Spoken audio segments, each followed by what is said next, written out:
Sebelum tu saya cerita sedikit tentang Amanah Raya Berhad. Untuk maklumat tuan-tuan dan puan-puan, Amanah Raya Berhad ini adalah merupakan sebuah syarikat milik penuh kerajaan ya, di bawah Ministry of Finance Incorporated ataupun di bawah Kementerian Kewangan diperbadankan. Dan Amanah Raya ini untuk maklumat tuan-tuan dan puan-puan telah pun diwujudkan sejak tahun 1921 lagi. 1921 lagi telah diwujudkan, dan pada waktu itu kita duduk di bawah kerajaan lah, dikenali sebagai Jabatan Pemegang Amanah Raya dan Pentadbir Harta Pusaka Malaysia. Tetapi bermula dari tahun 1995 Amanah Raya telah dikorporatkan dan dikenali sebagai Amanah Raya Berhad. Dan seterusnya, kalau kita tengok daripada segi dia punya struktur kawal selia Amanah Raya ni, tuan-tuan dan puan-puan, kita dikawal selia oleh menteri yang memegang portfolio undang-undang, iaitu menteri di Jabatan Perdana Menteri, yang mana dia mengawal dasar-dasar dan polisi yang digubal ataupun yang dilaksanakan oleh Amanah Raya Berhad. Daripada segi pegangan saham, Amanah Raya ni 99.99% dipegang oleh Menteri Kewangan diperbadankan, sementara 0.01% sajalah yang dipegang oleh Putrajaya Tanah Persekutuan. Secara kasarnya ataupun secara keseluruhannya, tuan-tuan dan puan-puan, Amanah Raya ini milik penuh kerajaan. Jadi apa juga dasar-dasar dan juga polisi-polisi yang ditawarkan ataupun yang diberikan oleh Amanah Raya, kita adalah mengambil kira polisi-polisi dan dasar-dasar yang diarahkan ataupun yang diuruskan oleh kerajaan, dan kita akan memastikan bahawa kebajikan rakyatlah semuanya dijaga dan terpelihara. Bila kita bercerita tentang perancangan pewarisan ni, tuan-tuan dan puan-puan, apa yang kita perlu ingat ialah setiap daripada kita akan merasakan mati, seperti mana firman Allah dalam surah Al-Anbiya ayat 35 yang bermaksud setiap yang bernyawa akan merasakan mati. Kami akan menguji kamu dengan keburukan dan kebaikan sebagai cubaan, dan kepada kamilah kamu akan dikembalikan. Jadi bila kita dah tahu dah bahawa umur kita ni semuanya telah ditetapkan oleh Allah Subhanahu Wa Taala, kita tak tahu bila masa kita akan pergi. Ada di antara kita yang pergi pada waktu muda, ada yang telah pergi meninggalkan kita pada waktu yang orang kata belum mengecapi kehidupan yang orang kata kehidupan yang di dunia inilah belum puas mengecapi kehidupan di dunia ini, tetapi telah diambil oleh Ilahi. Ada juga yang sakit lama tetapi diberikan usia yang panjang oleh Allah Subhanahu Wa Taala. Itu semua telah ditentukan oleh Allah Subhanahu Wa Taala, seperti mana dalam firman-Nya dalam Al-Quran tadi. Tapi apa yang kita nak ambil iktibar di sini, tuan-tuan dan puan-puan, ialah berkaitan dengan apa dia persiapan-persiapan ataupun apa dia cara yang perlu kita lakukan bagi memastikan bahawa apa juga keadaan yang berlaku kepada kita nanti, sepergian kita kembali menemui Ilahi nanti, harta-harta yang kita tinggalkan nanti dapat dimanfaatkan oleh waris-waris yang kita tinggalkan. Bukan sahaja semata-mata harta itu kita nak berikan kepada waris kita juga, tetapi kita nak pastikan bahawa harta itu juga dapat memberikan manfaat kepada kita di sana nanti, tuan-tuan dan puan. Sebab apa? Kalau kita tengok kebanyakan dari kita lah ya, kita banyak tengok di media massa, di dada-dada akhbar, di televisyen, berkaitan banyaknya kes-kes berlakunya pertelingkahan keluarga yang menyebabkan putus silaturahim akibat daripada kegagalan si mati ini tadi menguruskan hartanya semasa hidup. Ini berlaku disebabkan oleh ramai di antara masyarakat kita yang masih agak kurang pengetahuan tentang ilmu pewarisan harta, tentang ilmu harta pusaka, tentang hak waris masing-masing, tentang apa yang boleh dilakukan oleh setiap waris terhadap harta yang ditinggalkan contohnya. Dan satu lagi yang perlu kita ingat bahawa semasa kita hidup ini, kita perlu pastikan ataupun kita perlu melantik pentadbir kepada harta pusaka kita. Ini adalah untuk memastikan bahawa apabila berlaku kematian kepada kita nanti, harta yang ditinggalkan itu akan ditadbirkan oleh individu-individu ataupun badan-badan yang telah kita lantik sebagai pentadbir semasa kita hidup. Kenapa tuan-tuan dan puan-puan? Kerana mengikut kajian ataupun mengikut dapatan yang dibuat oleh Kementerian Sumber Asli lebih kurang 3 ataupun 4 tahun yang lepas, mengatakan bahawa terdapat lebih kurang 60 bilion harta pusaka yang dikategorikan sebagai harta pusaka beku. Harta pusaka beku ni, macam mana harta pusaka ni dia jadi beku? Dia kerana harta pusaka ini apabila berlaku kematian kepada si mati ni tadi ataupun kepada empunya harta ni tadi, harta tersebut telah tidak diuruskan harta pusakanya. Makanya harta itu akan kekal di mana harta itu berada lah. Kalau kata contohnya duit berada di bank, maka duit itu akan kekal berada di bank. Dan sekiranya harta itu berbentuk rumah ataupun tanah ataupun bangunan, maka ianya kekal dalam bentuk tanah ataupun bangunan yang didaftarkan atas nama si mati. Bermakna waris-waris tidak dapat memanfaatkan harta yang ditinggalkan oleh si mati ni tadi.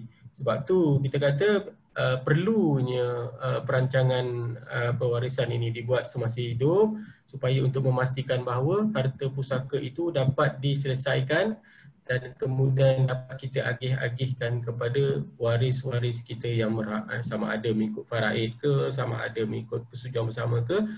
Yang pastinya ataupun yang pentingnya pengurusan harta pusaka perlu dibuat. Saya cuba sharekan artikel daripada beberapa keratan akhbar untuk perkongsian kita bersama. Contohnya seperti artikel daripada Metro ni tuan-tuan dan puan. Artikel daripada Metro ni kalau kita tengok ia berkaitan dengan kejadian yang agak tragis lah, di mana seorang anak mengalami kecacatan kekal. Dia buta kedua belah mata dia dan rosak muka dia akibat daripada disimbah asid oleh ibu dia sendiri. Ibu kandung dia telah menyimbah asid ke muka anak ni tadi akibat daripada berebutkan geran motosikal arwah suami ni. Arwah suami ni maknanya bukannya orang lain, iaitu ayah kepada anak ni tadilah ya.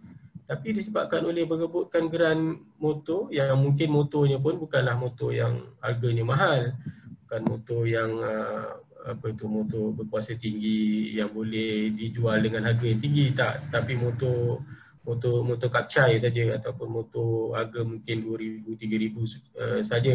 Tetapi disebabkan perkara itu tuan-tuan dan puan-puan merosakkan masa depan anak ni tadi kerana dia mengalami kecacatan yang kekal yang menyebabkan dia buta kedua belah mata dan juga mengalami cedera parah di muka lah ya. Dan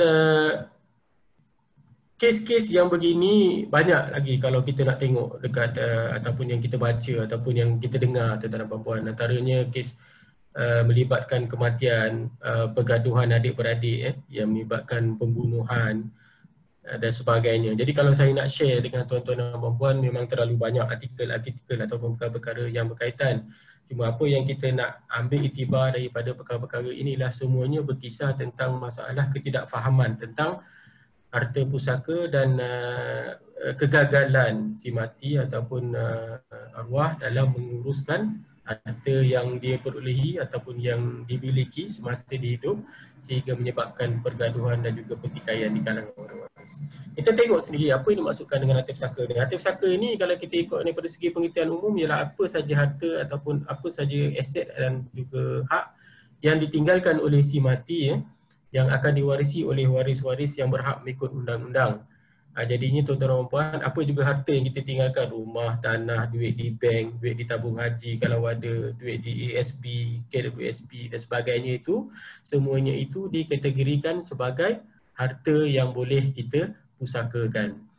Jadi daripada segi harta pusaka ni tuan-tuan dan puan-puan, kalau ikutkan di Malaysia pada waktu ini ada 3 badan saja ataupun ada 3 agensi saja yang diberi kuasa oleh undang-undang untuk menguruskan harta pusaka, iaitu yang pertamanya Amanah Raya Berhad, di mana Amanah Raya Berhad ini kita boleh menguruskan harta pusaka yang berbentuk harta alih yang nilaiannya kurang daripada 600,000. kita perlu faham bila berlaku kematian ada dua jenis harta yang ditinggalkan oleh si mati, iaitu yang pertamanya harta alih dan yang keduanya harta tak alih. Harta alih ini ialah harta yang selain daripada rumah dan tanah. Maknanya rumah, tanah, bangunan tu semuanya dikategorikan sebagai harta tak alih ataupun immovable asset. Sementara selain daripada rumah, tanah dan bangunan itu kategorikan sebagai harta alih ataupun movable asset. So ini bermakna bahawa Amanah Raya Berhad boleh menguruskan harta pusaka yang terdiri daripada harta alih saja sekiranya nilaiannya kurang daripada 600,000.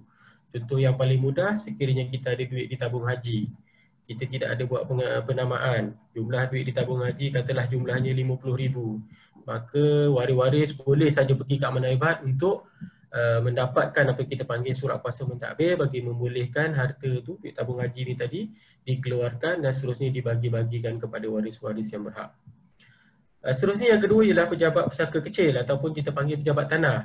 Bidang kuasa pejabat tanah adalah untuk menguruskan harta pusaka yang berbentuk harta alih dan juga harta tak alih yang nilaiannya kurang daripada 2 juta. Sementara Mahkamah Tinggi pula dia boleh mengeluarkan surat kuasa mentadbir bagi aset-aset yang melebihi 600,000.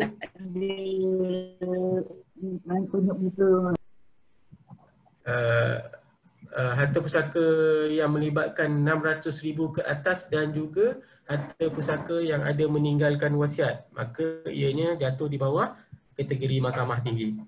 Jadi apa yang membezakan amanah raya, pejabat pusaka kecil dan pejabat tanah selain daripada bidang kuasa untuk menguruskan pembahagian harta pusaka ni, tuan-tuan dan puan? Bidang kuasa amanah raya itu sebenarnya lebih besar, di mana amanah raya bukan sahaja setakat boleh mengeluarkan surat kuasa mentadbir, tetapi kita juga diberi kuasa untuk menjadi pentadbir kepada harta pusaka. Ini bermakna amanah raya ni boleh dilantik bagi menguruskan harta pusaka tak kira di mana juga harta pusaka itu berada, dari di bawah bidang kuasa siapa pun, sama ada pejabat pusaka kecil, Mahkamah Tinggi dan sebagainya, ianya masih boleh diuruskan oleh amanah raya. Maknanya waris hanya perlu pergi ke Amanah Raya Berhad dan kemudian katakan kepada amanah raya bahawa ada simpulan telah pun meninggal dunia dan ada harta yang ditinggalkan, maka amanah raya boleh diminta untuk membantu waris-waris bagi membolehkan harta pusaka si mati itu diuruskan dan kemudian seterusnya bahagi-bahagikan kepada waris-waris yang berhak, sama ada mengikut faraid ataupun mengikut undang-undang yang terpakai kepada individu tersebut. Macam saya beritahu tadi, apabila berlaku kematian kepada seseorang individu itu, kesemua harta dia ni akan dibekukan. Apa maksud beku, tuan-tuan dan puan? Harta pusaka ini tidak boleh dikeluarkan. Kalau ianya berada di bank, contohnya duit simpanan kita dalam akaun simpanan ataupun akaun semasa, duit itu akan kekal di dalam akaun bank sehinggalah kita memperolehi surat kuasa mentadbir ataupun letter of administration daripada mana-mana badan lah, sama ada amanah raya, pejabat pusaka kecil maupun mahkamah, bagi mengarahkan bank membuat bayaran ataupun mengeluarkan duit ini tadi. Selagi mana surat kuasa mentadbir tidak dikeluarkan, maka harta itu akan kekal berada di dalam bank berkenaan. Jadi inilah pentingnya pengetahuan tentang harta pusaka ni, tuan-tuan dan puan. Kalau kita nak tengok masalah harta pusaka ni, kalau kita berada di Kuala Lumpur ni, yang paling dekat dengan kita ialah di Kampung Baru. Kita perlu sedar apa permasalahan di Kampung Baru. Masalah di Kampung Baru ialah masalah harta yang mempunyai nilaian yang tinggi, tetapi malangnya telah melibatkan kematian yang berlapis.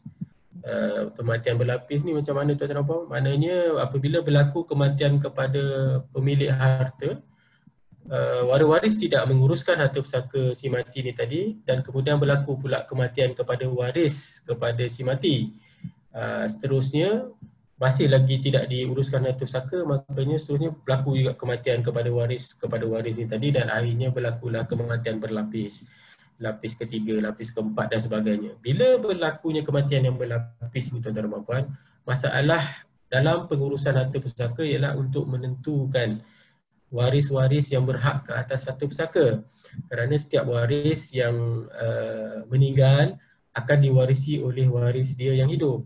Sementara waris yang hidup itu bilangannya mungkin ramai. Jadi inilah akan menyebabkan kesukaran daripada segi nak menguruskan harta pusaka ni tadi.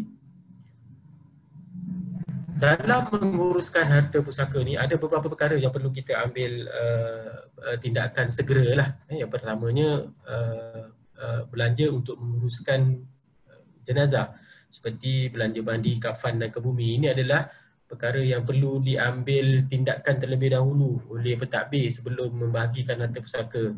Kos ni biasanya dalam antara 1,000 ke 1,200 bagi orang Islam. Paling tinggi pun mungkin 1,500. Juga termasuk juga dengan kos untuk menguruskan pengantaran jenazah, contohnya daripada tempat berlakunya kematian, contohnya di Kuala Lumpur, nak hantar dia kembali ke Kota Baru contohnya. Jadi mungkin ada kos perpindahan itu ataupun kos pengangkutan itu, makanya itu boleh diambil kira sebagai sebahagian daripada kos yang boleh ditolak daripada harta pusaka. Selain daripada itu, tuan-tuan dan puan, ada juga kos-kos yang melibatkan hutang. Hutang ni terbagi kepada dua, iaitu hutang dengan si mati dan juga hutang dengan Allah. Minta maaf, hutang dengan Allah dan juga hutang dengan manusia. Hutang dengan Allah ni macam mana, tuan-tuan dan puan? Contohnya semati semasa hidup dia tidak sempat melaksanakan haji. Dia tidak sempat melaksanakan haji atas faktor-faktor tertentu, maka apabila berlaku kematian, haji itu menjadi bebanan kepada waris untuk sempurnakan. Biasanya kita akan waris-waris untuk melaksanakan badal haji. Jadi sebelum harta pusaka itu dibahagikan, seelok-eloknya badal haji itu diuruskan terlebih dahulu. Begitu juga dengan hutang-hutang, kalau dia ada zakat yang masih belum dibayar ataupun belum dijelaskan, seperti zakat pendapatan dan sebagainya, boleh juga ditolak daripada harta pusaka si mati. Ketiganya berkaitan dengan harta pencarian. Kalau ada harta-harta yang diperolehi secara bersama antara si mati dengan pasangan, maka harta-harta ini juga perlu ditentukan jumlah dia, jenisnya, kadarnya, dan kemudian harta ini perlu diserahkan kepada pasangan yang masih hidup tersebutlah. Biasanya harta sepencarian ini kalau dulu-dulu hanya berlaku apabila berlakunya apa ini dipanggil cerai hidup, ataupun harta sepencarian ini biasanya dituntut di mahkamah apabila berlaku perceraian hidup. Tetapi pada hari ini harta sepencarian dah boleh kita failkan kat mahkamah sekiranya kita nak tuntut daripada harta pusaka. Sebahagian besar negeri-negeri telah membenarkan tuntutan harta pencarian dituntut di mahkamah syariah. Cuma pihak ataupun pasangan yang menuntut, dia perlulah kemukakan bukti-bukti yang jelas tentang kewujudan ataupun tentang justifikasi tuntutan terhadap harta pencarian tersebut bagi membolehkan pihak mahkamah menentukan kadar yang bersesuaian dengan tuntutan yang dibuat. Dan yang terakhir dan tidak kurang pentingnya ialah wasiat.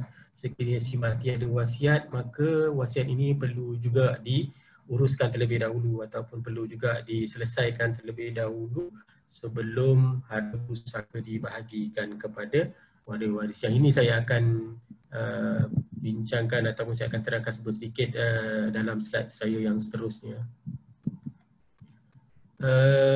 Seterusnya tuan-tuan dan puan, kalau kita tengok, maaf ya,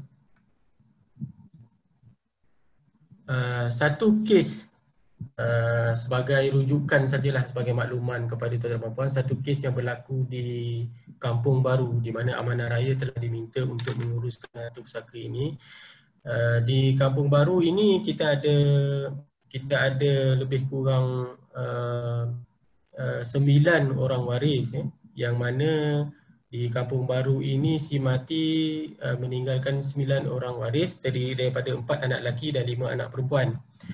Harta yang terlibat ialah merupakan sekeping tanah mempunyai bangunan setinggi 5 tingkat, di mana di atas bangunan itu mempunyai 16 pintu rumah kediaman, rumah sewa, dan kemudian 5 pintu rumah kedai. Daripada 16 pintu dan 5 pintu ni kesemuanya disewakan, tuan-tuan dan puan. apa yang berlaku ialah si waris-waris ni telah melantik salah seorang waris iaitu abang yang sulung sebagai pentadbir kepada harta pusaka ini. Jadi permohonan telah dikemukakan ke mahkamah dan mahkamah telah awardkan ataupun telah keluarkan surat kuasa mentadbir di mana dilantik abang yang sulung sebagai pentadbir. Bila abang yang sulung ni dilantik sebagai pentadbir, abang yang sulung ini telah pun orang kata membuat kutipan sewa daripada hasil sewaan rumah sewa dan juga rumah kedai ini tadi. Yang kita boleh anggarkan 30,000 lah sebulan lebih kurang harga sewa dia ataupun jumlah sewa dia. Dan selepas sewa ni diperolehi, dia akan menyerahkan ataupun membahagikanlah kepada masyarakat. Jadi apa yang berlaku tuan-tuan dan puan-puan, lepas dia menerima duit sewa ni ataupun menguruskan harta pusaka ni sebagai pentadbir dalam tempoh setahun, 2 tahun, masuk tahun ketiga dia telah start mempunyai masalah. Masalahnya masalah macam mana? Masalah dia start mula tidak memberikan hasil sewaan kepada waris-waris yang lain. Mengakibatkan ada di antara waris-waris yang mula merasa tidak berpuas hati dan akhirnya membawa kes tersebut ke mahkamah. Bila kes tersebut dibawa ke mahkamah, mahkamah telah mengarahkan amanah raya untuk dilantik sebagai pentadbir yang baru bagi menggantikan pentadbir yang lama. Jadi bila amanah raya dilantik sebagai pentadbir yang baru, masalah yang diperoleh oleh amanah raya ialah untuk mendapatkan kerjasama daripada pentadbir yang lama. Tahulah pentadbir yang lama ni bila dia menguruskan harta pusaka tu 2 ke 3 tahun ataupun beberapa tahun yang lepas, ada banyak permasalahan, dokumen tak lengkap, daripada segi penyata kewangannya tidak disediakan dengan sempurna, berapa jumlah duit yang diterima, berapa jumlah duit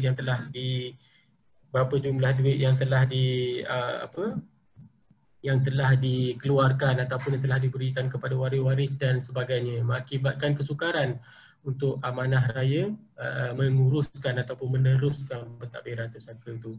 Dipendekkan cerita, akhirnya amanah raya terpaksa menjual rumah ni tadi tuan-tuan, menjual semula tanah ataupun bangunan ini kepada pihak yang sanggup membeli dengan harga yang telah disetujui, dan hasil daripada penjualan bangunan tersebut, hasilnya telah digunakan untuk membayar hutang-hutang kepada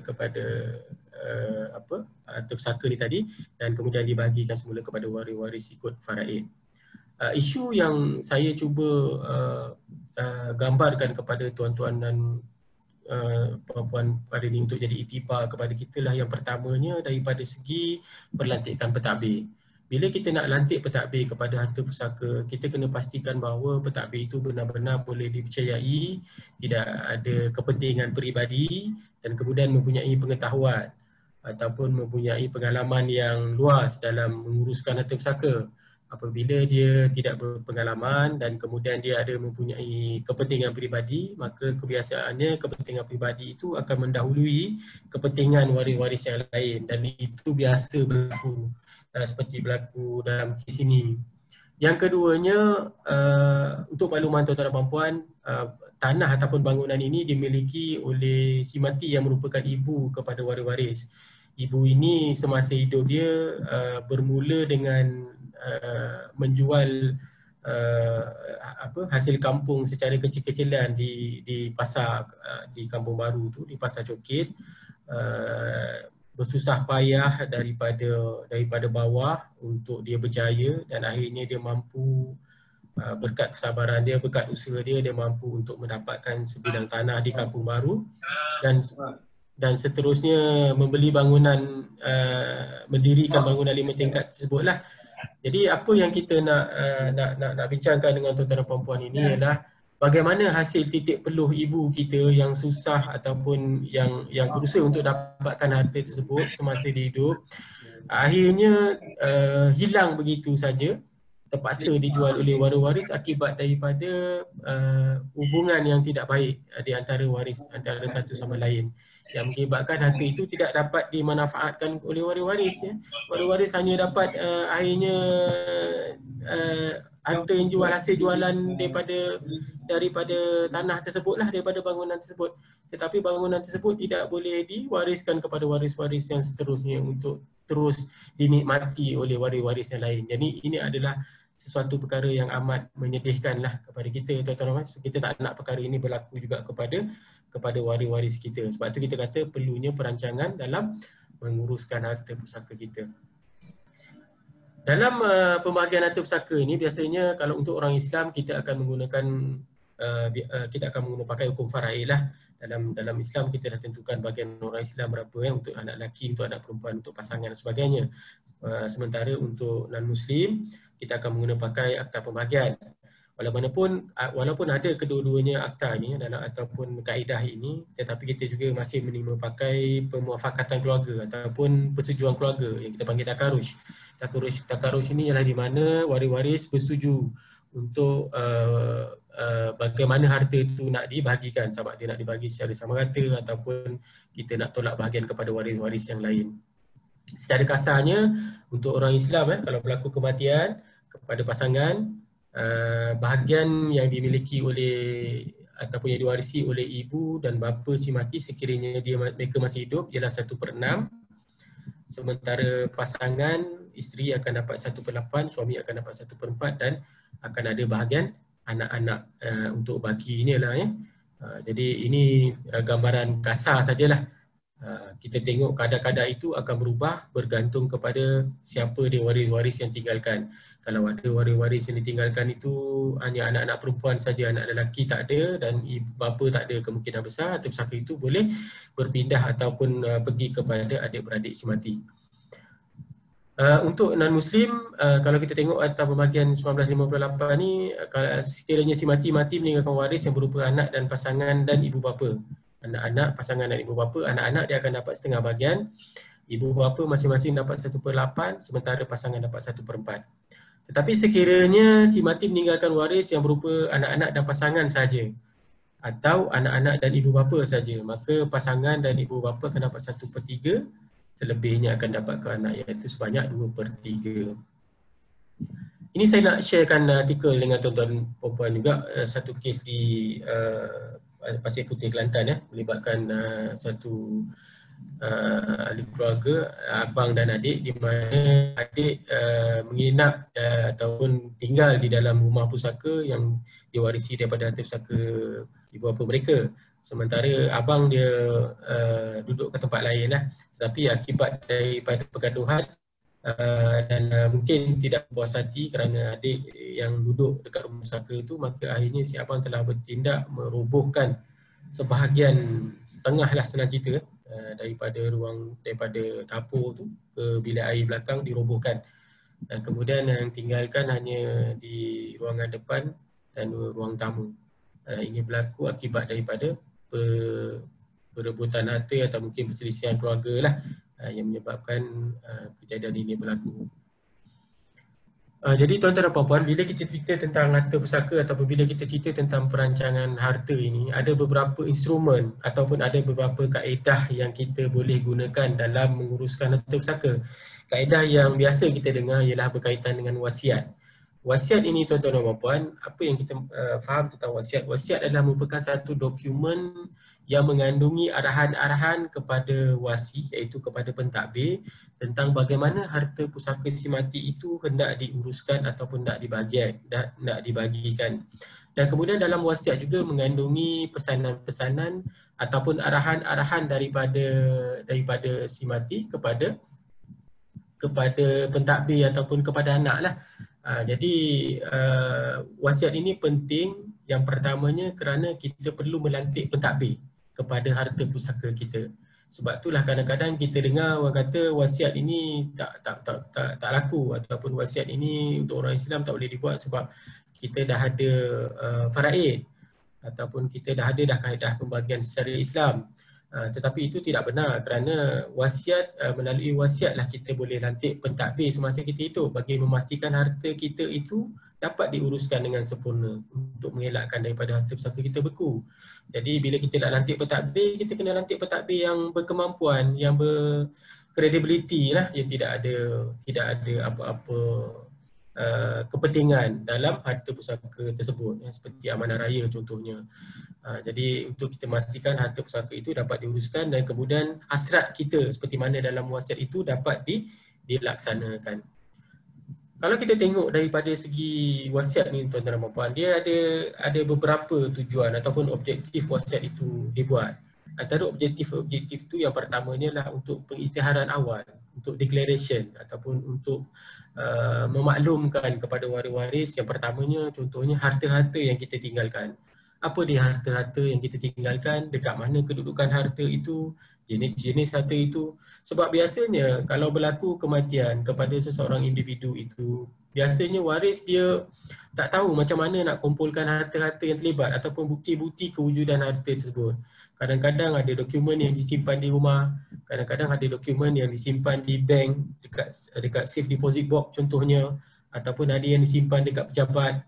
Jadi ini menyukarkan waris-waris untuk menguruskan harta pusaka, dan amanah raya pun selaku pentadbir, kita menghadapi masalah berlakunya tuntutan kemudian ataupun permohonan untuk memasukkan aset tambahan dalam pengurusan harta pusaka yang telah diselesaikan. Ini menyebabkan kita terpaksa buka semula fail dan kemudian menguruskan semula harta pusaka yang tertinggal tersebut. Jadi eloknya supaya harta-harta kita ini kita declarekan ataupun kita isytiharkan di dalam satu dokumen yang kita panggil wasiat. Berapa jumlah harta, berapa hutang yang kita ada, supaya apabila berlaku kematian kepada kita, pentadbir ni tadi boleh terus kata menyiasat dan juga menguruskan harta-harta yang terlibat dan seterusnya membayar hutang-hutang yang terlibat. Itu yang pentingnya adanya wasiat. Wasiat juga penting bagi orang Islam, contohnya kalau kita nak buat deklarasi harta sepencarian contohnya. Kalau ada harta sepencarian antara kita dengan pasangan, kita boleh declarekan dekat dalam wasiat sebenarnya, untuk memaklumkan kepada waris-waris ataupun pentadbir bahawa harta kita yang kita miliki, contohnya rumah yang kita duduki sekarang ni adalah hasil perkongsian kita dengan pasangan kita. Maka kita kena beritahulah dalam wasiat tersebut berapa jumlah dia, 50% ke, 30% ke, kesemuanya ke, maka kita perlu declarekan ataupun kita perlu isytiharkan dalam wasiat tersebut. Dan seterusnya, wasiat ini penting, ia sebagai satu dokumen yang menerangkan ataupun yang mengarahkan waris tentang bagaimana harta pusaka nak dibagikan.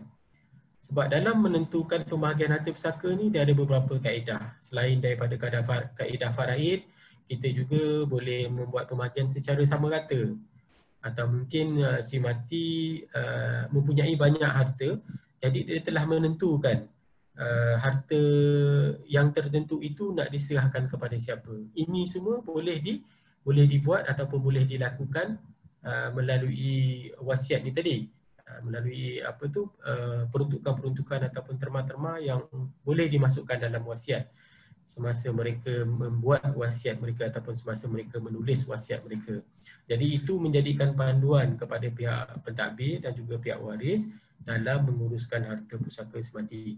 Walau manapun kita perlu sedar bahawa untuk orang Islam hanya 1/3 saja daripada harta kita yang boleh kita wasiatkan. Jadi sementara 2/3 lagi daripada harta itu telah pun ditetapkan pembahagian dia melalui faraid. Cuma kalau kita tengok balik enactment wasiat orang Islam Negeri Selangor contohnya tahun 1999 mengatakan bahawa wasiat orang Islam ini boleh kalau kita nak bagi lebih daripada 1/3 sama ada kepada waris ataupun kita nak bagi kepada waris sendiri pun dibenarkan, tetapi dengan syarat kita perlu dapatkan persetujuan ataupun keizinan daripada waris-waris. Isu dia ataupun soalnya ialah bila keizinan itu ataupun persetujuan ini perlu kita perolehi. Keizinan ataupun persetujuan ini hanya boleh kita perolehi selepas kematian kepada pewasiat ini tadi. Bukan pada masa kita membuat wasiat ataupun semasa kita menulis wasiat. Sebab masa kita menulis wasiat, kita bukanlah ataupun kita belum boleh tentukan lagi siapakah waris-waris yang akan berhak ke atas harta pusaka kita. Kerana mungkin kita pergi dulu ataupun mungkin waris kita pergi dahulu daripada kita. Ini petikan daripada artikel Metro lah yang saya beritahu tadi tuan-tuan dan puan-puan, sebagai makluman tuan-tuan dan puan-puan berkaitan dengan 60 bilion harta pusaka beku ni. Harta pusaka beku ni disebabkan oleh kita kegagalan si mati untuk menguruskan harta pusaka ataupun untuk merancang harta pusaka lah dengan melantik pentadbir, dan kegagalan waris untuk menguruskan harta pusaka si mati. Mereka tak mengurus, mereka tak dapatkan surat kuasa dan akhirnya harta tu ditinggalkan begitu saja. Ia bukan saja tidak mendatangkan manfaat kepada waris, malah mendatangkan bebanan kepada kerajaan, kepada ekonomi dan sebagainya lah, kerana harta itu tidak boleh dimanfaatkan ataupun digunakan oleh waris-waris yang terlibat. Ada perbezaan antara wasiat orang Islam dengan orang bukan Islam. Macam saya beritahu tadi, untuk orang Islam kita hanya boleh buat 1/3 saja wasiat kita dan kepada mereka yang bukan waris. Tetapi untuk orang bukan Islam ataupun non-Muslim, mereka boleh buat lebih daripada 1/3 ataupun mereka boleh bagi 100% harta mereka melalui wasiat. Iaitu kita kena fahamlah perbezaan tersebut, di mana kalau kita tengok contohnya dekat artikel ni, satu keratan abar ada seorang ammah di Singapura, dia dapat harta daripada majikan dia sebanyak 14 juta. Lanjutan daripada harta pusaka yang ditinggalkan melalui wasiat kepada ammah ni tadi. Ammah ni sebenarnya tak ada apa-apa hubungan pun dengan si mati, sebagai pekerja saja, sebagai pembantu rumah, tetapi dia menguruskan majikan dia semasa majikan dia ni sakit, sehingga ke ayat-ayat dia, dan akhirnya dia mendapat sebahagian ataupun sebahagian besar daripada harta pusaka si mati melalui wasiat. Dalam kes ni di New York, US, melibatkan pemberian kepada binatang peliharaan si mati lah, juga berlaku juga. Kalau ikutkan pengalaman saya di Amanah Raya, memang kita ada permintaan daripada pelanggan yang minta untuk ada peruntukan diberikan kepada binatang peliharaan dan sebagainya, tapi kita memang tak benarkan lah.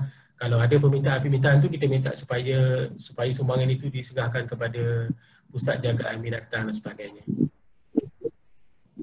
Setakat ni ada soalan tak? Kalau saya laju sangat Puan Aida, dengan laju saya dengan masalah connection mungkin ya. Ada soalan tak daripada para peserta yang mungkin saya boleh kupas sikit? Cik Yazid, ada satu soalan ni daripada Cik Dewi. Boleh dengar ke Cik Yazid? Dengar. Saya memang tapi teruskan. Line tak clear. Teruskan Puan Aida. Okay, soalan dia, dalam perkahwinan kali kedua untuk non-Muslim, suami telah menulis wasiat harta di atas nama anak-anak. And then tiba-tiba bekas isteri pertama datang dan menuntut harta tersebut. Apakah harta tersebut masih dimiliki oleh penama dalam wasiat? Semula soalan tu? Okey, yang ditulis di sini, dalam perkahwinan kali kedua, ini bagi kes non-Muslim lah ya. Dalam perkahwinan non-Muslim ya? Non-Muslim. Okey. Suami telah menulis wasiat harta di atas nama anak-anak. Tiba-tiba bekas isteri pertama datang dan menuntut harta tersebut. Jadi adakah harta tersebut masih tetap dimiliki oleh penama dalam wasiat, iaitu anak-anak, atau bekas isteri tu boleh tuntut? Yang pertamanya kita kena tengok wasiat itu dibuat pada masa bila. Wasiat untuk orang bukan Islam ini, dia wasiat dia memang ada syarat-syarat yang perlu dipatuhi lah ataupun diikuti oleh waris-waris. Pakai Akta Wasiat 1959. Dalam Akta Wasiat 1959 mengatakan bahawa bagi mereka yang bukan Islam, apabila mereka membuat wasiat, maka sekiranya mereka berkahwin lain, maka wasiat yang mereka semasa mereka bujang punya, wasiat itu akan terbatal. Wasiat itu akan terbatal dan kemudian wasiat yang baru perlu dibuat apabila dia mula berumah tangga semula.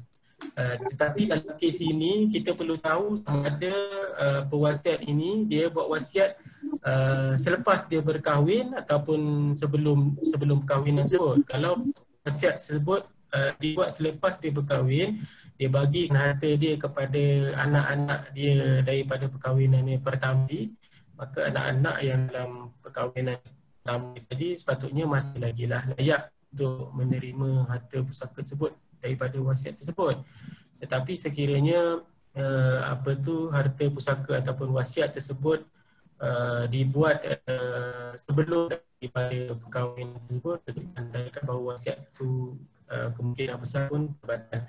Tapi apa juga kedudukan dia, si anak-anak ni tadi ataupun anak-anak si mati ni tadi, dia mempunyai hak daripada segi kedudukan dia sebagai waris si mati. Walaupun telah berlaku perceraian antara dia dengan pasangan dia, tetapi anak-anak masih lagi sebagai mereka yang berhak menerima harta pusaka si mati. Kalau ditakdirkan kata wasiat itu tidak terpakai untuk anak ni tadi, katalah ya, maka anak ni tadi masih lagi boleh menuntut hak mereka selaku selaku waris mengguna pakai undang-undang sivil di bawah akta-akta yang 1970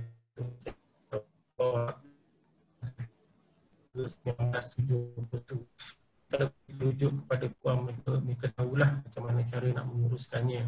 Walaupun macam kita beritahu tadi, wasiat kalau tak diberikan ataupun tidak dinyatakan kepada waris, waris tak dapat, tetapi waris masih boleh kemukakan ke mahkamah untuk bahagian mereka beri akta pewarisan tadi. Itu sebab saya nak banyak yang saya nak kena faham sebenarnya bila wasiat itu dibuat dan perkahwinan dan sebagainya, baru kita boleh jawab secara spesifik. Maksudnya kena rujuk dekat pihak Amanah Raya lah kan? Amanah Raya, betul. Untuk buka file kan? Ada soalan lain? Tak ada dekat ruangan chat ni, tak ada pula. Okey. Terima kasih Puan Nuraini. Kita teruskan Cik Yazid. Saya teruskan ya. Yeah. Okey, seterusnya kita tengok siapa yang perlu membuat wasiat. Yang macam saya dah ceritakan sedikit tadi, yang pertamanya macam mana terang, maknanya bila berlaku kematian kepada kita, kita pasti memang takkan ada orang yang mampu untuk menguruskan harta pusaka kita. Tak akan ada orang yang akan mampu untuk mengambil alih tugas pentadbir di kalangan waris kita. Mungkin disebabkan anak masih kecil contohnya, ataupun kalau ada pasangan, mungkin pasangan kita tidak berkemampuan untuk melaksanakannya, maka kita perlu buat wasiat untuk lantik pentadbir. Seperti Amanah Raya memastikan berlaku saja kematian, Amanah Raya akan mengurus ataupun menguruskan pentagihan harta pusaka tersebut. Yang keduanya, mereka yang contohnya mereka yang poligami untuk menentukan isteri ataupun untuk menentukan harta-harta sepencarian perlu dimasukkan dalam wasiat. Begitu juga kalau kita mempunyai anak-anak istimewa, contohnya kalau kita ada anak yang kurang upaya atau anak yang masih kecil contohnya, kita perlu buat wasiat. Sebab apa? Yang pertamanya, kita perlu namakan penjaga ataupun kita perlu menamakan guardian kepada anak-anak kita ni tadi. Sekiranya kita tak ada, siapakah penjaga yang layak menjaga anak kita ni tadi? Sebab kita tak nak bila berlaku kematian kepada kita, anak-anak kita ni akan terbiak ataupun anak-anak kita ini akan diabaikan waris yang lain contohnya. Maka kita perlu melantik penjaga yang kita rasa berkemampuan dan boleh dipercayai dalam menguruskan harta, dalam menguruskan harta yang akan diperolehi oleh anak ni tadi.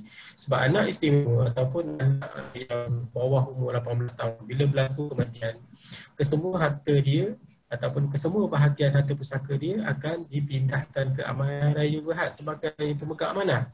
Jadinya Amanah Raya, bila kita dah pegang duit itu, kita akan pastikan bahawa ada bayaran-bayaran yang dibuat untuk kebajikan anak ni tadi. Contohnya daripada segi dia punya keperluan harian dia, daripada segi nafkah dia, kemudian persekolahan, perubatan dan sebagainya perlu dibayar. Dan bila kita nak bayar, kita perlu pastikan ada penjaga yang dilantik. Dan bayaran itu akan dibayar kepada penjaga yang dilantik. Dan ini adalah untuk memastikan bahawa duit itu yang dibayar kepada penjaga itu benar-benar dapat dimanfaatkan dan dapat digunakan oleh anak ni tadi. Selain daripada itu juga peruntukan untuk amal jariah macam saya beritahu tadi, untuk dimasukkan dalam wasiat, dan juga bagi mereka yang mu'allaf contohnya. Dan kita nampak banyak, alhamdulillah, ramai di antara saudara-saudara baru kita yang memeluk Islam. Bila mereka memeluk Islam dan perempuan ada masalah daripada lain, sekiranya waris-waris ataupun sekiranya adik-beradik ataupun mereka masih dalam agama asal, mereka menerima hati rakyat.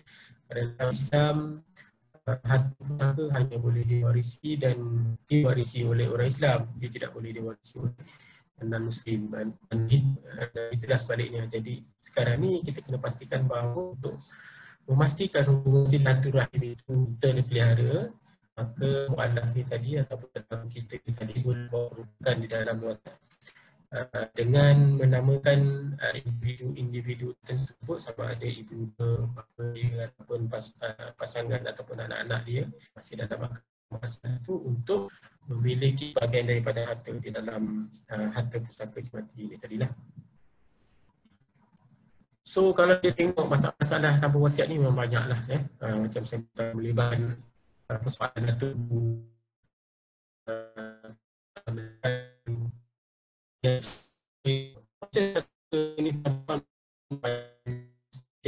kita tak ada pengetahuan, kita kurang pengalaman dalam menguruskan pusaka. Jadi dia memerlukan satu proses yang panjang sebenarnya. Jadi kita perlukan orang yang benar-benar faham dan berpengalaman dalam menguruskan harta pusaka buku, harta pusaka ni lah tadi. Yang ketiganya, biasa kita tengok pentadbir yang tak amanah macam kes yang saya sharekan tadi lah. Antaranya banyak juga kes-kes yang seperti ini berlaku. Biasanya bila lantik pentadbir di luar daripada amanah raya itu, bila ada pertikaian di mahkamah, mahkamah akan lantik amanah raya sebagai pentadbir yang baru. Masalah amanah raya, bila kita dilantik sebagai pentadbir yang baru, kita menghadapi masalah untuk mendapatkan dokumen-dokumen kerjasama daripada pentadbir dan kemudian mendapatkan penyata perakauntan yang terperinci tentang pengagihan harta dan sebagainya. Untuk orang Islam, yang ini sebagai renungan kita bersama sajalah. Kita tak nak apabila berlaku kematian kepada kita, kes ini berlaku juga kepada kita, di mana disebabkan dia tidak bayar hutang semasa hidup, maka pihak pemberi hutang ni telah meletakkan satu pesanan lah dekat atas batu nisan si mati untuk dihubungi oleh ahli keluarga. Kita tak nak benda yang berlaku kepada kita lah, sebabkan oleh kegagalan si mati menjelaskan hutang semasa hidup.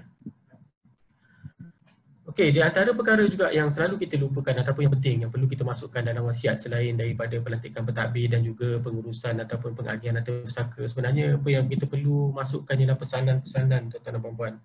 Pesanan-pesanan kita kepada anak-anak kita, pesanan-pesanan kita kepada pasangan, pesanan kita kepada siapa juga yang kita tinggalkan. Pesanan-pesanan ini boleh berbentuk nasihat, boleh berbentuk panduan dan sebagainya. Contoh macam pesanan kepada anak-anak, wahai anak-anak perempuan, abang pastikan pakaian menutup aurat. Kerana sekiranya mereka tak menutup aurat, sikit sebanyak dosanya terpaksa juga dipikul oleh kita selaku penjaga atau selaku ibu bapa kepada anak ni tadi. Begitu juga tentang pesanan untuk mengerjakan solat 5 waktu. Dan kalau kita ada pesanan-pesanan untuk pasangan dan sebagainya, boleh masukkan dalam wasiat. Kerana apa tuan-tuan dan puan-puan? Apabila berlaku saja kematian kepada pewasiat ni tadi, amanah raya akan memanggil waris-waris semua ke amanah raya Berhad untuk satu sesi, kita panggil sesi pembacaan wasiat. Wasiat si mati ni akan kita bacakan satu persatu. Daripada bermulanya wasiat tu Bismillahirrahmanirrahim sampai ke penghujungnya. Jadi apa juga pesanan-pesanan dan juga nasihat-nasihat yang ditinggalkan oleh pewasiat ini akan kita sampaikan kepada waris-waris dia, insya-Allah. Maka melalui pesanan-pesanan ini kita mengharapkan bahawa hubungan silaturahim antara waris-waris, antara anak-anak ni utamanya masih dapat dikekalkan lagi walaupun sepeninggalan ataupun ketiadaan ibu ataupun ayah dia ni tadi. saya ambil petikan sikit daripada Allahyarham Ustaz Ismail Kamus yang dia mengatakan bahawa sebenarnya duit yang ada dekat tangan kita itu bukan kita, bukan semuanya milik kita. Ada kemungkinan duit tu boleh jadi pomen punya, boleh jadi klinik punya, yang pasti waris punya. Kenapa yang pasti waris punya? Sebab kalau berlaku kematian, duit tu semua pergi ke waris-waris. So mana bahagian kita? Bahagian kita ialah bahagian sedekah dan amal jariah yang kita buat semasa kita hidup ataupun selepas kita tinggalkan peruntukan-peruntukan tertentu. Dalam wasiat itulah sebenarnya bahagian kita, kerana sedekah ini telah dijanjikan oleh Allah Subhanahu Wa Taala ganjaran di akhirat nanti, insya-Allah. Instrumen yang kedua yang saya cuba untuk sharekan ataupun untuk kongsikan dengan tuan-tuan dan puan dalam masa yang agak terhad ini ialah berkaitan dengan hibah. Hibah ini adalah juga salah satu instrumen perancangan harta. Kita biasa juga dengar amanah. Sebenarnya amanah dengan hibah ini dia tidak ada jauh beza daripada segi objektif. Dia duduk di dalam satu yang sama, objektif yang sama. Cumanya hibah ini dia mengambil kira pendekatan Islam. Kalau kita ikut hukum syarak ataupun menurut istilah syarak, hibah adalah suatu akad yang mengandungi pemberian bilik oleh seseorang secara sukarela terhadap hartanya kepada seseorang yang lain pada masa hidupnya tanpa balasan. Maknanya kalau kita ada harta, tuan-tuan dan puan, kalau kita ada harta dan kemudian harta itu kita nak serahkan kepada sesiapa saja pun, sama ada waris ataupun bukan waris, dan kita tidak mengharap apa balasan daripada pemberian tersebut, maka kita mengatakan bahawa pemberian tersebut adalah suatu hibah. Kerana melalui pemberian tersebut penerima akan menerima manfaat, sementara kita yang memberi tidak mengharapkan apa-apa balasan yang setimpal ataupun hasil daripada pemberian tersebut. Begitu juga dengan amanah sebenarnya. Amanah pun konsep dia sama. Bila kita ada harta, kita nak amanahkan harta kita itu kepada pemegang amanah bagi pihak beneficiary yang kita namakan, maka apa yang kita buat ialah pemberian ataupun pewujudan amanah bagi beneficiary ini tadi, kita tidak mengharapkan apa-apa balasan. Cuma yang membezakan hibah dan juga amanah ialah hibah ini dia mempunyai ijab dan kabul. Ijab dan kabul ni maknanya apa tuan-tuan puan? Maknanya bila kita nak buat hibah, sesuatu hibah itu katalah melibatkan sebuah rumah. Jadi bila kita nak hibahkan harta itu, kita perlu mengungkapkan ijab dan kabul, di mana kita perlu maklumkan kepada penerima bahawa kita nak berikan rumah ini kepada dia, dan dia pula selaku penerima kena terima pemberian tersebut. Dan itu adalah antara perkara-perkara yang terkandung dalam rukun hibah.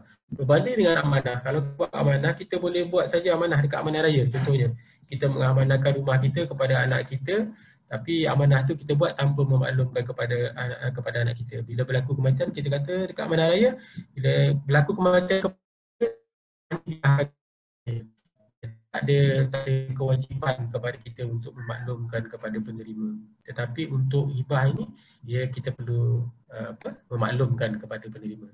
Kalau kita tengok dalil pensyariatan hibah ni, firman Allah Subhanahu Wa Taala yang bermaksud dalam surah Al-Baqarah ayat 177, dan memberikan harta yang dicintai kepada kerabatnya, anak-anak yatim, orang-orang miskin, musafir yang memerlukan pertolongan, dan orang-orang yang meminta-minta dan memberikan hamba saya. Maknanya kita digalakkan untuk menghibahkan ataupun menghadiahkan harta-harta kita kepada mereka yang memerlukan, sama ada anak-anak yatim, kaum kerabat, ataupun mereka yang memerlukan harta tersebut. Sabda Rasulullah SAW, masuk berilah hadiah ataupun hibah, nescaya kamu akan kasih. Konsep hibah ini, tuan-tuan, dia mempunyai beberapa unsur ataupun beberapa pihak yang terlibat, iaitu yang pertamanya istilah pemberi hibah ataupun penerima ni tadi. Kemudian kita ada penerima hibah, dan akhir sekali adalah pemegang amanah hibah. Penerima hibah, pemberi hibah, dia nak menghibahkan harta dia kepada penerima hibah, tetapi sementara penerima hibah nak hidup, harta itu mungkin dipegang oleh pemegang amanah hibah ini secara pemegang amanah, sehingga sampai menepati kendak-kendak seperti mana dalam surat ikatan amanah, harta itu akan dipindah milikkan kepada penerima hibah ni tadi. Kalau untuk makluman tuan-tuan dan puan, hibah amanah raya ini telah mendapat kelulusan semasa muzakarah Tuan Kuasa Fatwa lah. Ini kita menepati kehendak syarak yang mana telah pun mendapat kelulusan Majlis Peraturan Syariah Amanah Raya, dan telah pun kita laksanakan di Amanah Raya. Kita mempunyai dua jenis hibah, iaitu hibah harta alih dan juga hibah harta tak alih. Yang ini hibah properti dan juga hibah tunai. Kedua-dua hibah ini boleh dilaksanakan di Amanah Raya Berhad. Dalam keadaan-keadaan tertentu, tuan-tuan dan puan, ada kemungkinan harta yang kita nak hibahkan ini dia mempunyai manfaat-manfaat ataupun mempunyai pulangan-pulangan tertentu yang masih ingin dimanfaatkan oleh pemberi hibah ni tadi. Maka manfaat-manfaat hibah ini masih boleh dinikmati oleh penghibah dengan persetujuan penerima hibah selepas dia membuat satu lagi dokumen yang dipanggil Surat Ikatan Manfaat Hibah. Surat Ikatan Manfaat Hibah ini adalah satu perjanjian hibah dan juga penghibah. Maknanya penerima hibah mengatakan bahawa memang saya tak serahkan harta ini kepada kamu, tetapi harta ini ada pulangan-pulangan tertentu. Sementara harta ini serahkan kepada kamu, saya nak harta-harta ini ataupun manfaat-manfaat daripada harta ini masih lagi diserahkan ataupun saya manfaat. Contoh manfaat sewa rumah, kalau ni rumah, ataupun manfaat menduduki rumah. Rumah tu dia nak hibahkan kepada anak, tetapi rumah tu masih lagi dia duduki. Jadi dia kata dia masih lagi nak duduk rumah tu sehingga manfaat ataupun sehingga terhibah itu dipindah milikkan kepada anak ataupun kepada penerima ni tadi. Jadi yang itu perlu satu lagi surat ikatan amanah, kita panggil surat ikatan manfaat hibah, yang perlu ditandatangani antara penerima hibah dan juga penghibah ni tadi. Sebaliknya kalau kita buat amanah tuan-tuan dan puan, amanah ini dia tak perlu minta izin. Maknanya selagi mana harta amanah itu belum dipindah milik kepada penerima, maka harta amanah itu masih boleh dimanfaatkan ataupun masih boleh di-enjoykan ataupun manfaatkan oleh penderma ni tadi waktu dia hidup, sama ada sewa dia ke, sama ada dividen daripada hasil simpanan ke dan sebagainya. Dia tak perlu lagi minta izin daripada penerima. Tetapi hibah tidak boleh. Hibah dia perlu mendapatkan izin daripada penerima. Ini isu ijab dan kabul yang saya beritahu tadi, dia kena penghibah kena mengisyaratkan beliau menghibahkan hartanya kepada penerima hibah, dan penerima hibah kena menerima penerimaan tersebut dan mestilah dilakukan dalam satu majlis. Jadi ada syarat-syarat tentu yang perlu kita patuhi lah. Sebab tu kita kata kalau nak buat hibah ini orang kena betul-betul faham. Sebab kita tahu di luar sana masyarakat selalu bercerita ataupun bercakap tentang hibah. Selalu kita confuse antara hibah takaful dan juga hibah harta-harta lain. Yang selalu hibah yang banyak di luar, kalau kita tengok sebenarnya hibah takaful. Hibah takaful ini dia jatuh di bawah IFSA, Islamic Financial Service Act, di mana ia termaktub dalam akta dah, hibah untuk polisi insurans. Jadi hibah untuk polisi insurans ini dia tidak boleh dipertikaikan kerana dia ada di dalam akta. Walaupun hibah yang kita nak buat selain daripada itu, iaitu hibah rumah, hibah tanah dan sebagainya, masih lagi tertakluk kepada peruntukan undang-undang sedia ada, kerana enactment hibah belum ada dikeluarkan oleh mana-mana kerajaan negeri ataupun mana-mana majlis agama Islam negeri berbanding dengan berbanding dengan wasiat. Jadi daripada segi hibah ni kita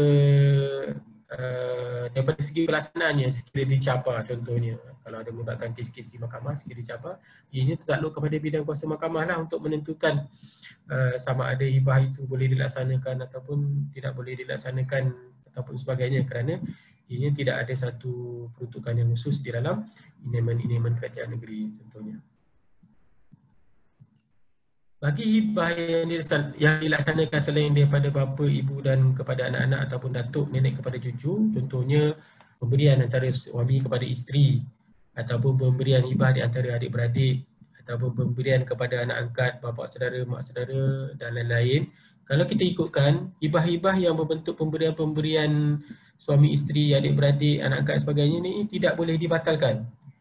Maksud tidak boleh dibatalkan tuan-tuan dan puan-puan, maknanya once kita dah bagi hibah tu, kita dah wujudkan, kita tak boleh tarik balik. Hibah itu akan kekal walaupun antara suami isteri berlaku perceraian dan sebagainya, berpisah di masa akan datang. Tapi hibah itu tidak terbatal. Berbanding dengan amanah kita boleh batalkan pada bila-bila masa dengan memberikan notis ataupun memberikan makluman kepada pemegang amanah untuk membatalkan peramanan yang dibuat. Tetapi pembatalan atau penarikan balik hibah adalah dibenarkan sekiranya wujud keadaan seperti berikut. Yang pertamanya, terdapat persetujuan daripada penerima hibah. Maknanya penerima hibah ni dia setuju. Dia kata tak apalah, saya izinkan ataupun saya reda supaya harta ni diambil balik oleh pemberi hibah. Ataupun kita letakkan klausa persetujuan itu dalam surat cara hibah. Termasuk dalam terma dalam surat cara hibah itu bahawa penghibah dalam keadaan tertentu ataupun pada bila-bila masa boleh membatalkan pemberian hibah tersebut. Kita masukkan peruntukan itu dalam surat cara hibah, maka ianya boleh dibatalkan. Dan lagi sekali sekiranya terdapat wujudnya perintah mahkamah lah. Jadi sekarang ni saya cuba untuk memberikan perbezaan ataupun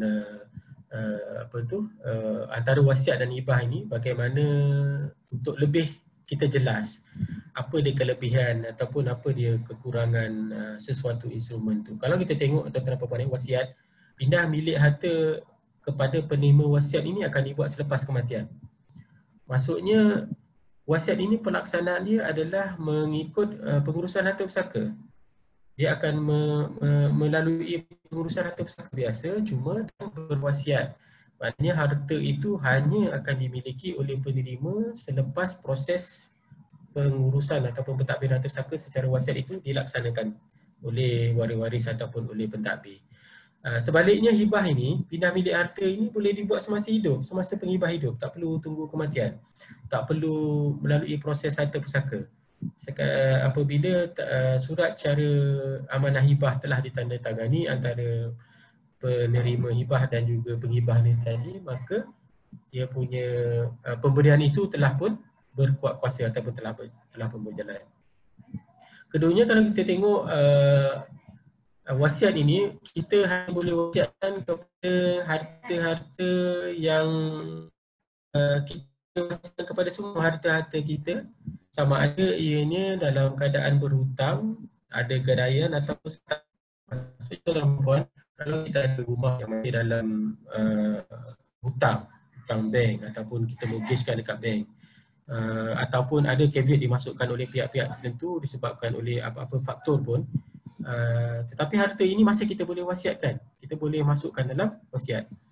Sebaliknya bagi mereka yang nak buat hibah, mereka kena pastikan bahawa harta tersebut perlu bebas daripada sebarang hutang, daripada gadaian, daripada sekatan dan sebagainya. Dia kena pastikan bahawa harta itu memang milik mutlak penghibah. Dia tidak boleh ada tuntutan daripada mana-mana pihak. Kerana apa? Kerana harta hibah itu perlu dipindah milik dulu kepada pemegang amanah hibah sebelum boleh dipindah milik kepada penerima hibah. Ketiganya, kita boleh, kalau ikut hibah, kita boleh hibah kepada waris. Tetapi untuk wasiat, kita hanya boleh wasiatkan kepada mereka yang bukan waris saja. Tetapi kalau kita nak bagi kepada waris, kita perlu dapatkan kebenaran daripada waris-waris yang lain apabila kita nak laksanakan wasiat tertentu. Tetapi hibah ni dia bukan setakat kita boleh bagi kepada waris, kita nak bagi kepada siapa saja pun tak ada halangan, tak ada isu, tak ada limitation dekat situ. Maknanya siapa-siapa pun boleh menerima hibah kita. Kalau kita tengok daripada segi kadar pula, di wasiat kita hanya boleh 1/3 saja daripada harta kita yang boleh kita serahkan mengikut enactment wasiat lah. Tapi kalau hibah dia tidak ada had, kita boleh bagi semua, kita boleh bagi setengah ataupun kita bagi berapa juga kadar yang telah kita tetapkan. Dan yang terakhir sekali, harta-harta yang kita wasiatkan itu masih lagi menjadi harta pusaka si mati. Maknanya dia melalui proses harta pusaka si mati yang akan kita takbirkan mengikut wasiat si mati. Sebaliknya, untuk harta-harta yang kita hibahkan ataupun kita amanahkan, harta-harta ini akan ditakbirkan mengikut surat ikatan amanah ataupun mengikut surat ikatan amanah hibah yang telah ditandatangani oleh penghibah ataupun penerima semasa mereka hidup, bagi dilaksanakan seperti mana dalam surat cara beramanah ataupun surat cara hibah tersebut. Ini bermakna ianya tidak perlu lagi menunggu surat kuasa mentadbir dikeluarkan oleh mahkamah, tidak perlu lagi menunggu grant of probate dikeluarkan oleh mahkamah. Jadi amanah raya pun ataupun pihak-pihak yang terlibat boleh terus bertindak untuk mengagihkan harta-harta tersebut mengikut kehendak penghibah ataupun penerima tanpa menunggu pengeluaran surat kuasa mentadbir. Ini satu kes sebagai orang kata apa, sebagai panduan ataupun sebagai makluman saja kepada tuan-tuan dan puan. Kes ini berlaku di mana amanah raya telah dilantik sebagai pemegang amanah kepada seorang anak yang mengalami kecacatan kekal, tapi dia kedua-duanya dipotong disebabkan oleh kemalangan jalan raya. Kedua-dua kaki ini telah dipotong dan kemudian daripada kemalangan itu mahkamah telah awardkan ataupun mahkamah telah perintahkan supaya daripada lebih kurang 2 juta ringgit kos pampasan, 800,000 dibayar kepada amanah raya sebagai pemegang amanah, sementara baki 2 juta itu dibayar kepada penjaga sebagai guardian ataupun sebagai penjaga yang sah kepada anak ni tadi. Penjaga ini tadi kalau ikutkan ayah ni tadilah. Jadi apa yang berlaku ni tuan-tuan dan puan-puan, selepas amanah raya diawardkan wang ni tadi, duit ni telah disimpan di amanah ni sebagai pemegang amanah dalam akaun amanah. Apa yang berlaku ialah amanah raya apabila kita membuat semakan berkaitan dengan tuntutan sebab ayah ni tadi selepas 1 tahun ataupun 2 tahun daripada dia menerima duit tersebut, dia telah minta supaya amanah raya bayar sebahagian besar duit ini kepada dia lah selaku pemegang, selaku penjaga. Jadi kita pun curious lah kenapa dia minta lagi duit sedangkan dia telah dapat satu jumlah yang agak besar daripada pampasan tersebut. Dan hasil semakan kita dapati bahawa sebenarnya anak ni tadi, beneficiary ni tadi bukan dijaga oleh ayah dia, tetapi sebaliknya dijaga oleh nenek dia. Jadinya kalau amanah raya buat bayaran sebelum ni kepada ayah ni tadi, duit itu tidak disalurkan kepada anak tadi, tetapi sebaliknya digunakan oleh ayah ni tadi. Dan bila kita siasat, rupanya ayah ni duit yang 1.2 juta tu telah habis dalam tempoh berapa tahun saja. Tak sampai, kalau tak silap saya kes ni tak sampai 2 tahun, 1 tahun ataupun 2 tahun duit itu telah habis digunakan. Bayangkan tuan, 1.2 juta boleh habis dalam tempoh tak sampai 2 tahun macam tu. Jadi kes ini telah disebabkan oleh kes ini kita perintah mahkamah, kita telah masuk satu permohonan ke mahkamah untuk review balik perintah yang telah dikeluarkan sebelum ini, di mana duit 800,000 yang dipegang oleh amanah raya ini perlu diserahkan kepada anak ni tadi. Sebab kita takut bila kita serahkan kepada anak ni tadi, maka duit itu akan diambil oleh ayah dia. Jadi kita minta supaya dia mahkamah kaji balik perintah telah dikeluarkan, dan kemudian bila kita pergi ke mahkamah akhirnya membenarkan supaya amanah raya memegang duit itu bagi pihak anak ni tadi. Bila kita pegang tuan-tuan dan puan duit tersebut, bukan kita pegang saja amanah raya, kita akan memastikan bahawa semua bayaran-bayaran yang bermanfaat kepada anak ni tadi dapat disalurkan kepada dia. Contohnya untuk tujuan perubatan, untuk nafkah, untuk bayaran-bayaran yang bersesuaian kepada dia supaya dapat digunakan bagi tujuan kebajikan dia saja. Jadi kalau kita serahkan kesemuanya kepada anak ni tadi ataupun kepada bapanya, kita percaya bahawa kebajikan anak ini tidak akan dapat dijaga oleh pihak-pihak yang terlibat. Dan amanah juga akan menjadi sebagai satu pihak yang orang kata membuat check and balance lah terhadap apa yang dibuat oleh penjaga kepada anak ataupun kepada beneficiary ni tadi. Dan sebab itulah kita kata bila kita dalam satu kes, bila kita nak lantik pemegang amanah, kadang-kadang kita fikirkan juga, bukannya kita berniat tak baik ataupun kita berniat jahat kepada ibu bapa, tetapi kita cuba mengurangkan risiko berlakunya penyalahgunaan peruntukan-peruntukan yang sepatutnya diberikan kepada anak tetapi digunakan oleh ibu bapa.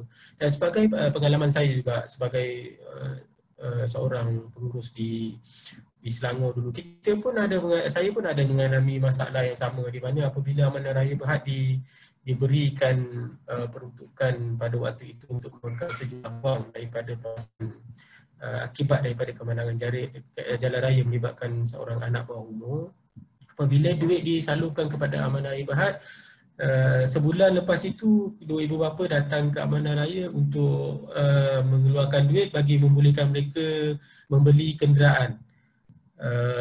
Kenderaan pada waktu itu yang mereka gunakan ialah Proton Wira, dan kemudian mereka nak beli kereta yang lebih besar dengan alasan susah nak bawa beneficiary untuk pergi ke hospital. Waktu itu beneficiary umur lebih kurang dalam 10 tahun. Jadi dia minta amanah raya untuk beli pada waktu itu sebuah kereta Nissan Levina, if I'm not mistaken, berjumlah 120,000, 115 ke 120,000 bagi tujuan membawa anak ini ke hospital. Jadi kita kata kenapa nak beli Nissan Levina, kenapa tak nak beli Toyota Avanza contohnya, kerana harganya jauh lebih murah. Kalau dia kata disebabkan oleh masalah kereta yang sekarang ni kecil dan sebagainya. Tapi dia kata dia nak Nissan Levina. Jadi kita tak luluskan tuntutan-tuntutan sebegitu. Dan ada juga permohonan yang kita terima daripada dia untuk beli rumah selepas itu. 2 bulan lepas tu datang lagi kata nak beli rumah pula. Duit yang disimpan dekat amanah raya tu jumlah dia tak sampai 500,000 tuan-tuan dan puan. Dan anak ni umurnya baru 8 tahun. 1 bulan kos untuk membeli pampers, untuk rawatan perubatan, untuk ulang-alik ke hospital dan sebagainya lebih kurang 3,000 sebulan. Jadi kalau kita kalikan 3,000 kalikan dengan 12, 3 kali 12, 36,000. Dia perlukan 36,000 setahun untuk kos membiayai kehidupan dia. Jadi bayanglah dengan jumlah duit yang katalah 300-400,000 dekat amanah raya, kalau 36,000 tu boleh bertahan berapa lama? Sebab itu kita kata pentingnya dekat sini untuk ada pihak yang boleh membuat check and balance, membuat semakan terhadap tuntutan-tuntutan penjaga. Bukan kita kata penjaga semuanya bersikap begitu, tetapi sekurang-kurangnya kita kata kita boleh minimizekan the risk dekat situ. Dan amanah raya pula bila kita pegang duit ni tadi ataupun kita simpan duit ni tadi, kita tawarkan ataupun kita berikan dividen pada kadar-kadar yang tertentu. Contohnya pada waktu ini mungkin 3% ataupun 3.25%. Sekurang-kurangnya memberi juga pulangan kepada akaun tabungan ni tadi. Jadi orang kata amanah raya susah, kalau dah masuk amanah raya nanti susah nak bawa keluar duit. Ataupun dah masuk amanah raya ni, amanah raya kontrol. Kita kontrol disebabkan kita fikirkan daripada segi kebajikan anak ni tadi. Umur dia yang mungkin panjang, tempoh masa yang panjang, sedangkan kecacatan yang dialami itu kekal. Dan kita tahu pada masa akan datang dia tidak berkemampuan pun untuk mendapat pekerjaan ataupun dia tidak mampu pun untuk menguruskan diri dia sendiri. Jadi kalau sekiranya ibu bapa dia tak ada, kat mana lagi tempat dia nak duduk? Jadi mungkin pada waktu itu kita perlu tempatkan dia dekat pusat-pusat jagaan sebagainya, yang membutuhkan pembelanjaan yang besar. Jadi kita kena pastikan bahawa apa juga duit yang kita terima itu kita manage ataupun kita uruskan dengan sebaik yang mungkin lah. Untuk maklumat tuan-tuan dan puan, amanah raya kita ada lebih kurang 21 rangkaian di seluruh Malaysia. Kita ada di Sabah, di Kuching, kita ada di Sarawak, kita ada satu di Kuching dan satu lagi di Sibu. Kemudian kita ada di semua negeri-negeri di semenanjung Malaysia lah. Kadang-kadang ada 2 ataupun 3, contohnya di Johor kita ada 3, satu di Muar, satu di Batu Pahat dan satu di Johor Bahru. Dan tuan-tuan dan puan-puan, kalau ada masalah boleh saja hubungi kita ataupun hubungi cawangan-cawangan yang berdekatan untuk mendapatkan maklumat-maklumat lanjut berkaitan dengan perkhidmatan-perkhidmatan yang ditawarkan oleh Amanah Raya Berhad lah. Mungkin masa yang diberikan kepada saya agak singkat untuk bincangkan kesemua bentuk produk-produk yang bersesuaian ataupun yang mungkin kita boleh gunakan bagi perancangan pewarisan ini. Tapi saya percaya tuan-tuan dan puan-puan masih lagi boleh mendapatkan maklumat-maklumat melalui website Amanah Raya www.amanahraya.com.my ataupun dengan menghubungi kita punya pegawai perkhidmatan pelanggan kita.